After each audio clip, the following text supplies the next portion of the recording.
jangan kita sholat di belakang. Itu juga ngaji juga jangan mau di belakang.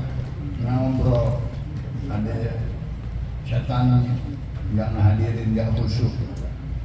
3 orang datang ke Rasulullah SAW. Yang satu maju ke depan, yang satu di tengah, yang satu di belakang. Kata Rasulullah, ini yang paling bagus, dekat sama Allah Subhanahu Wa Taala. Yang kedua malu, dia malu. Nak suruh baca kali ini, apa suruh baca? Dia takut dia. Yang ketiga jauh dari orang, dia monjok kalau orang bilang lagi, nggak dapat apa-apaan. Kasihan. Tapi hadir, alhamdulillah. Tapi jangan kita ambil yang bagus, selalu kita ambil yang bagus. Apa yang saf pertama? Pengajian di depan. Jibril aja datang mau ngaji Rasulullah, dekat dengkul dengan dengkul. Sekarang tidak ada lagi ngaji dengkul mendengkul. Ya. Guru sama guru nih. Sekarang nih misalnya meja doang menghalangnya, ada murid di sini. Wow, itu jarang. Ada yang nggak jarang itu? Ya.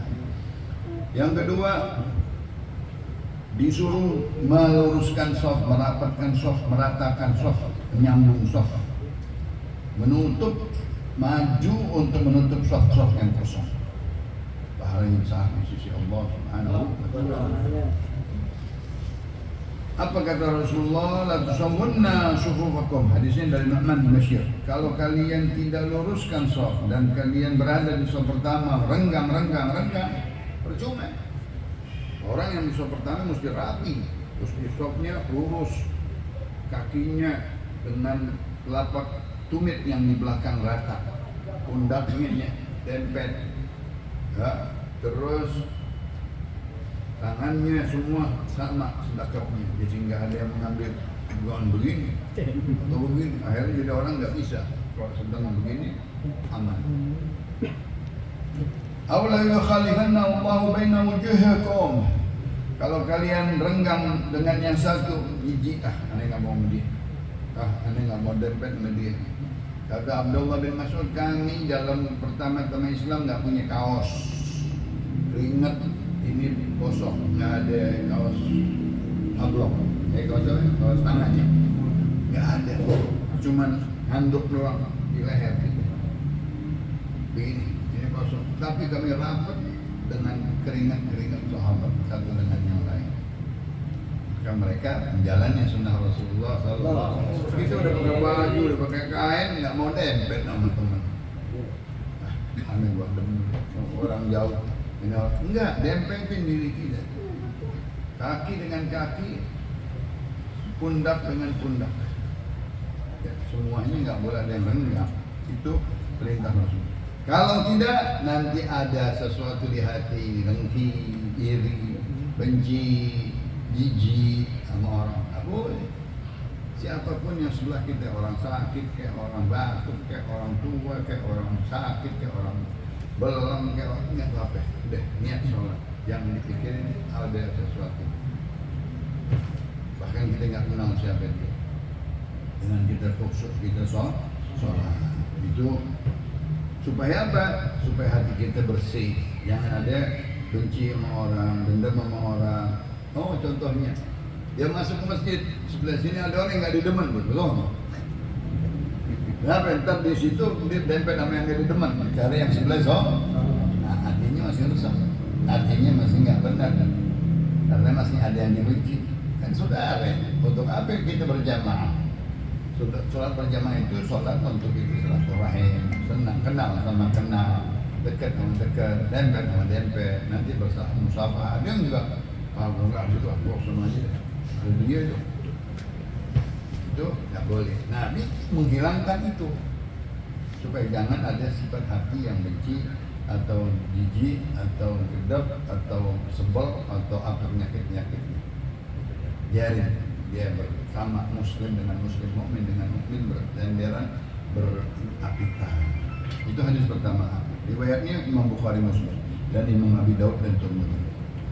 Jabir bin Samurah bahwasanya Rasulullah SAW berkata, kalau kalian tidak berhenti dari kepada kaum-kaum yang sholat mengangkat kepala ke atas, ini badawi-badawi. Nah, orang sembahyang nunduk disuruh Rasulullah, kalau kita sembahyang Tunduk tempat sujud kita. Jangan ke kanan, jangan ke kiri, jangan ke depan, jangan ke atas. Tempat apa? Tempat sujud. Kira-kira tempat sujud kita situ deh. Ini enggak daripada ke atas. Lihat gambar, lihat ini, lihat gunung, lihat onta, lihat jangan, zaman-zaman Badawi. Kata Rasulullah, berhenti dari sebagian kaum yang mengangkat kepalanya dengan memandang matanya ke atas-atas, ke langit atau ke gunung atau ke atas di dalam sholat. Nanti aku takut nggak kembali matanya lagi, buta atau merem atau buram atau karena dia lagi sembahyang matanya kemana-mana. Namanya ikhtilas dengan syaitan, dipalingkan oleh syaitan, nggak khusyuk, mestinya ke bawah dia main. Nggak boleh, itu namanya ikhtilasun minasyaitan, dipalingkan wajah kita oleh syaitan, ditakutkan nanti dicabut mata kita supaya nggak bisa melihat lagi. Mau tahu mata nggak melihat, ya, karena dia nggak sopan dengan Allah di dalam sholatnya. At-targhibul jama'ah wal imamah, dianjurkan sembahyang dengan imam, jangan nggak sendiri, yaitu jamaah di masjid tadi di shaf di awal waktu. Kata Rasulullah kepada sahabat yang bertanya, ayyul amali afdal ya Rasulullah? Qala as-salatu li awwali waqtiha. Yang menanya apa yang paling afdal orang sholat ya Rasulullah? Sholat di awal waktu di masjid di shaf awal, komplit tidak. Kita semuanya kurang. Nggak sholat di masjid, nggak mau di shaf awal, nggak mau di awal waktu. Dapat pahalanya sedikit. Pahalanya hanya sekedar dia menunaikan kewajiban saja. Sunnah-sunnah nggak ada. Wa tarhib min at-takhallufi 'an al-jamaah. Hati-hati jangan sholat sendirian. Kalau sholat sendirian sama syaitan katanya dia berdua. Ya dia imamnya syaitan atau dia makmumnya syaitan. Kenapa dilupain sama syaitan? Ingat 3, 4 berarti 3. Atau diingat-ingat kunci handphone, diingat-ingat janji sama orang. Syaitan udah mati.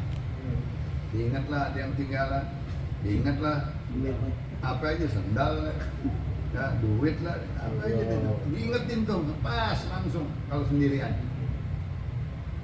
Sampai dia lupa sembahyang 3 atau 4, akhirnya nggak khusyuk semua. Dari sahabat Abdullah bin Umar bin Khattab, Rasulullah berkata, ketahuilah bahwa kalian sholat berjamaah itu lebih afdal dari sholat sendirian 27 derajat, 27 kali, 27 hasanat. Kalau kita bilang 27 kali, kuat nggak kita sembahyang 27 kali? Nggak bisa. Kalau kita bilang 20 derajat, derajat ke atas, lebih tinggi daripada derajat-derajat orang yang dapat 1 derajat, 2 derajat. Kita 27 langsung. Bagian 25 katanya, yang 25 yang datangnya telat.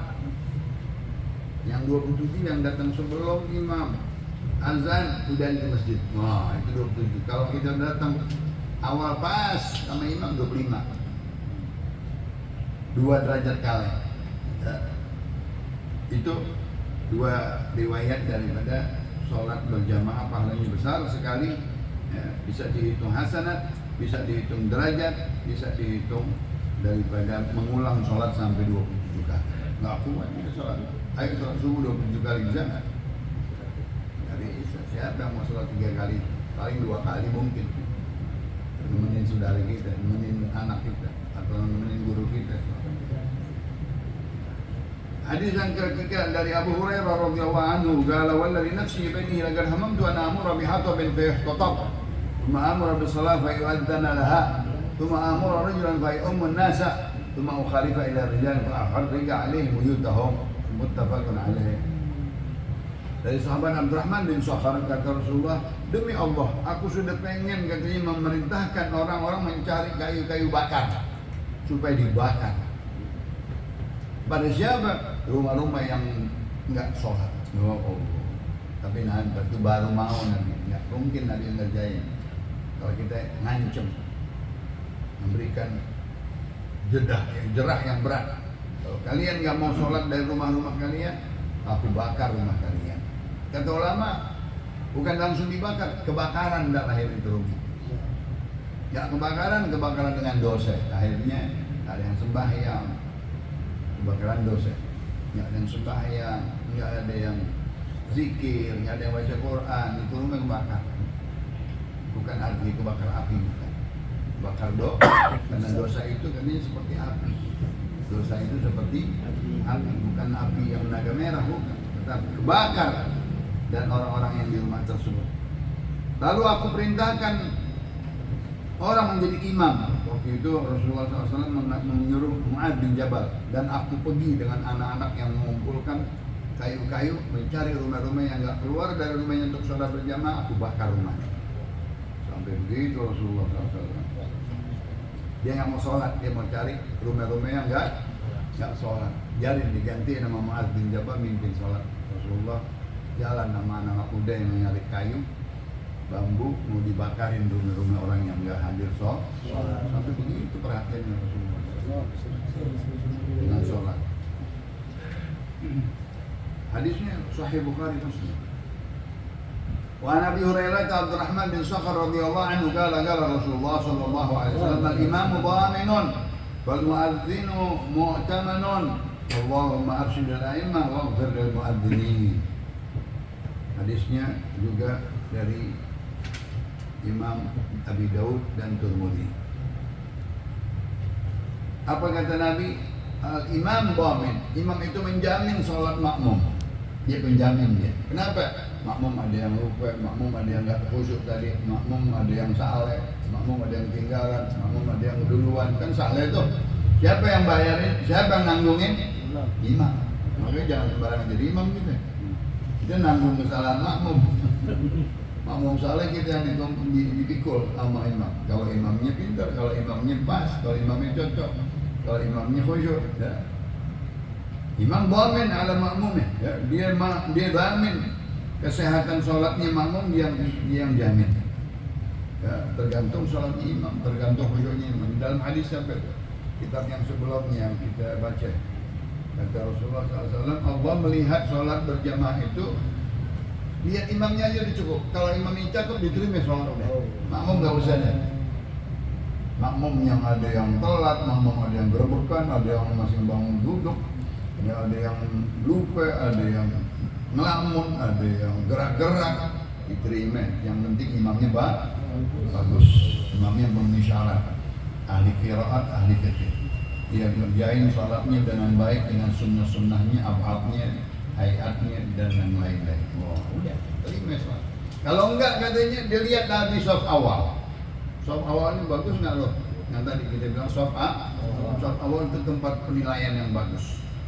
Makanya nggak boleh katanya orang-orang yang nggak berilmu tahu-tahu sholat di depan. Paham nggak? Itu udah pakai celana apa itu yang suka main bola? Apa namanya? Training. Di belakang imam kan? Dia nggak pakai peci. Jangan. Itu bukan tempat kita di situ. Kata Rasulullah, liyani minkum ulun nuha.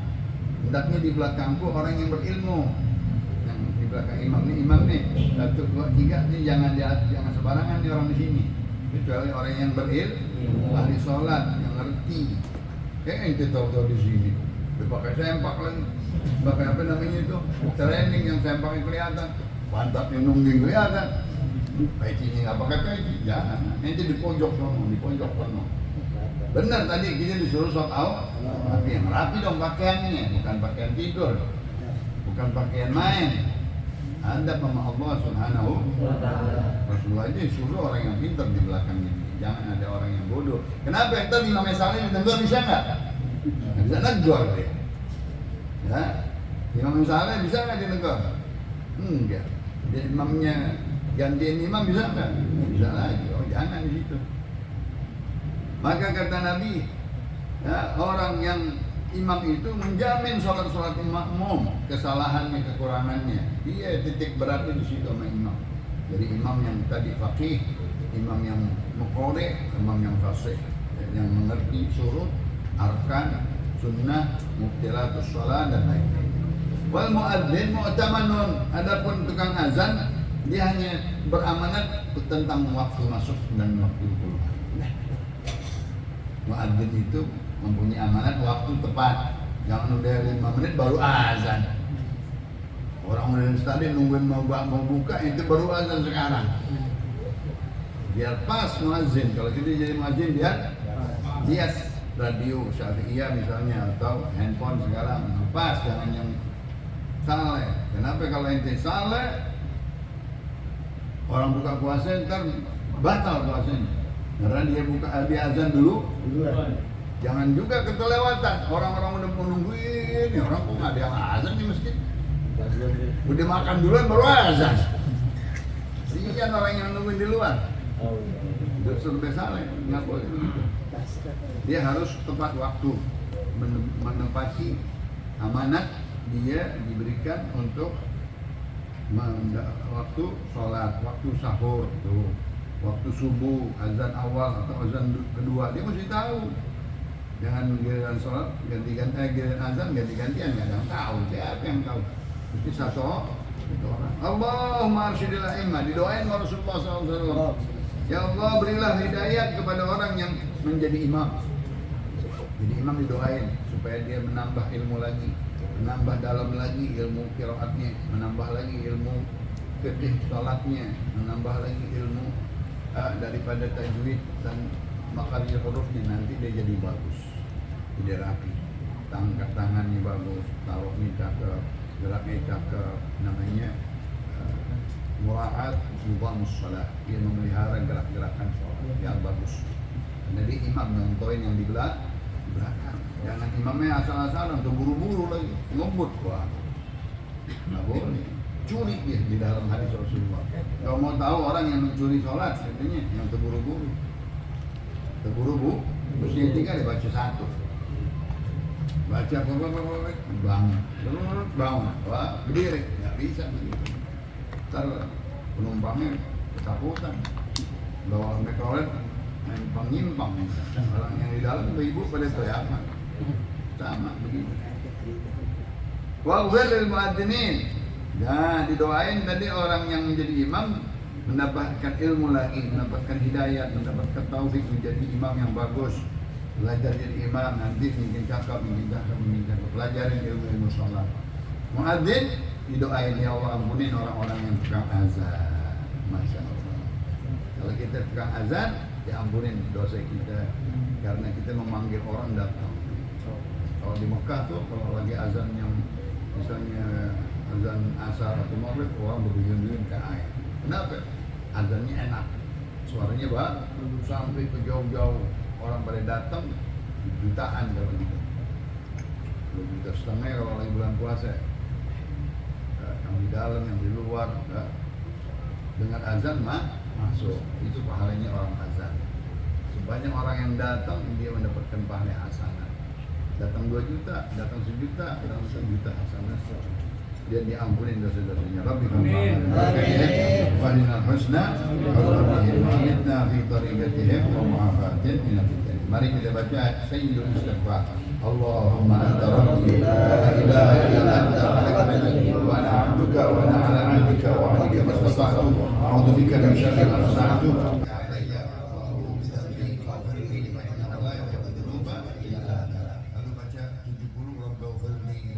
Rabbana firli warhamni wa tub alayya. Rabbana firli warhamni wa tub alayya. Rabbana firli warhamni wa tub alayya. Rabbana firli warhamni wa tub alayya. Rabbana firli warhamni wa tub alayya. Rabbana firli warhamni wa tub alayya fi kulli lahzatin abada adada khalqi wa ridha nafsi wa zinata 'arsyi wa midada kalimati.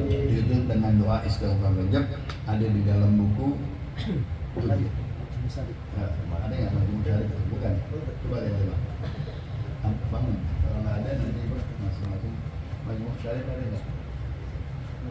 Kita baca masing-masing ada kitab di rumah yang diasinan tuh, belakangnya ada doa istighfar Rajab. Awal kita buka bacaan di Sayyidul Istighfar, karena yang membaca pagi hari Sayyidul Istighfar dia meninggal malam hari masuk surga. Kalau dia meninggal malam hari, dia baca malam hari, paginya meninggal masuk surga dan termasuk mati syahid. Mudah-mudahan kita diterima oleh Allah Subhanahu wa Ta'ala. Rasulullah sallallahu alaihi wasallam, afdalu ma qultu ana wan nabiyyu min qabli la ilaha illallah